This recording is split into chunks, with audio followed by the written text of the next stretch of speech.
एक बार बुद्ध के शिष्य आनंद ने उनसे पूछा कि हे बुद्ध, आप जो बातें सबको बताते हैं, अगर वह बातें सबको वैसे ही समझ आ जाती हैं, तो उसमें से कुछ लोग आपसे घृणा क्यों करते हैं, जबकि कुछ लोग आपसे प्रेम करते हैं। आप तो सबसे एक ही बात करते हैं, फिर सबको अलग अलग यह बातें क्यों समझ आती हैं?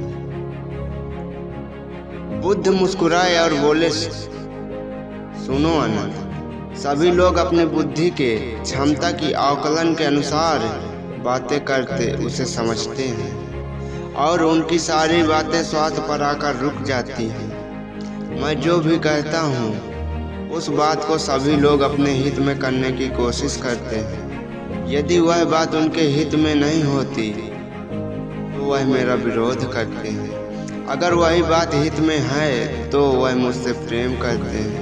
यदि कोई बात बहुत पुरानी हो तो लोग सब बात पर तुरंत यकीन कर लेते हैं, लेकिन यदि वही बात नई हो तो उस बात पर कोई यकीन नहीं करता।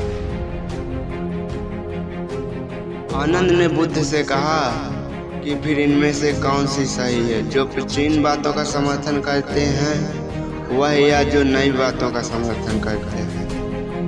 तो बुद्ध ने कहा, इनमें से कोई भी सही नहीं है। जो व्यक्ति बिना सोचे समझे बात को जाने उसे स्वीकार कर ले, चाहे वह नई बात हो या प्राचीन, वह दोनों ही गलत है।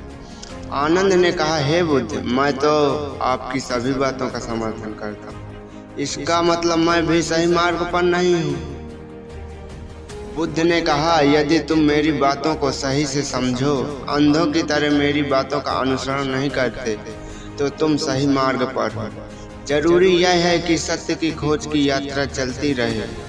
जब आप अंधे व्यक्ति की भांति बिना बात को समझे उसे अनुसरण करते हैं, तब आप गलत राह पर होते हैं। इसलिए पहले बातों को समझें कि वह सही है या गलत। आनंद ने कहा, बुद्ध, मैं आपकी सभी बातों को अपनी सामान्य बुद्धि में आसानी से समझ पाता हूँ, इसलिए मैं आपको सुनता हूँ। लेकिन वही दूसरा व्यक्ति जो आपका अनुसरण नहीं करता, उसके सामान्य बुद्धि में आपकी बातें नहीं आती और यह हमेशा ही रहेगा। जो व्यक्ति आपकी बात का अनुसरण नहीं करता वह कभी भी सही मार्ग पर नहीं आ सकता, क्योंकि सामान्य बुद्धि तो यही कहती है कि आपकी सभी बातें गलत हैं। बुद्ध मुस्कुराए और बोले, आनंद, मैं चाहता हूँ सभी लोग अंधकार से बाहर आए, सभी लोगों की बुद्धि का विकास हो। वह कभी भी जल्दबाजी में या वह पूर्ण निर्धारित विचारों के अतीत होकर निर्णय न ले। वह एक स्वतंत्र बुद्धि के मालिक हों, जिससे वे अपना फैसला खुद ले सके, उन्हें किसी के सहारे की जरूरत न पड़े। आनंद ने कहा, हे बुद्ध, यह कैसे संभव होगा?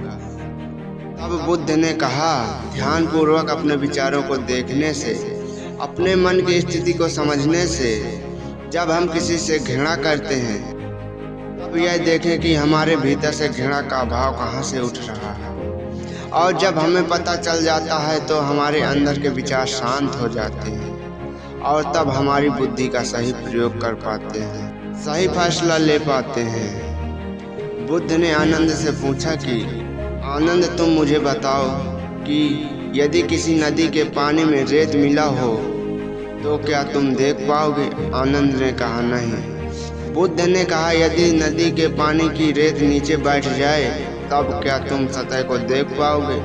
बुद्ध ने कहा, ठीक इसी तरह हमारे मन के विचारों में रेत घुली पड़ी है, जिसके कारण हम विचारों के नीचे जो शांति है उस तक नहीं पहुंच पाते और उन विचारों पर उलझे रहते हैं।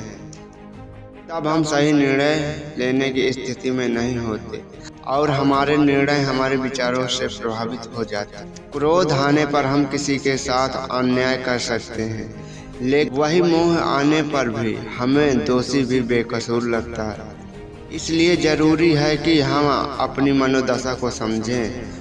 हम हमेशा दूसरों की मनोदशा को समझते हैं, कभी ये जानने की कोशिश नहीं करते कि हम खुद क्या हैं, हमारी मनोदशा क्या है, वह स्वस्थ है या अस्वस्थ है। इसलिए खुद के मन को टटोलें, समझे वह क्या है। दोस्तों ये वीडियो आपको कैसी लगी कमेंट करके ज़रूर बताना, और इसी तरह की वीडियो देखने के लिए हमारे चैनल को सब्सक्राइब कर बेल नोटिफिकेशन ऑन कर लें ताकि नई नई वीडियो आपके पास आती रहे।